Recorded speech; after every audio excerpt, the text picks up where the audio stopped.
রাজধানী ঢাকা যে শহরটি সবসময় ব্যস্ততা, যানজট আর কোলাহলে মুখর থাকে, সেই চেনা চিত্রে এখন কিছুটা ভিন্নতা দেখা যাচ্ছে।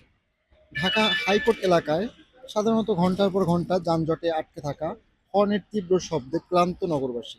সেই হাইকোর্ট চত্বর যেন ধীরে ধীরে কিছুটা ফাঁকা হয়ে আসছে। আসন্ন জাতীয় সংসদ নির্বাচনকে কেন্দ্র করে অনেক ভোটার নিজ নিজ নির্বাচনী এলাকায় ফিরে যাচ্ছেন। অন্যদিকে নির্বাচনকে ঘিরে যানবাহন চলাচলে কিছু বিধিনিষেধ আরোপ করেছে নির্বাচন কমিশন, যার ফলশ্রুতিতে রাজধানীতে যানবাহনের সংখ্যা তুলনামূলক অনেকাংশে কমে এসেছে। জরুরি প্রয়োজনের ক্ষেত্রে আহ, নিষেধাজ্ঞার শিথিলতা রয়েছে।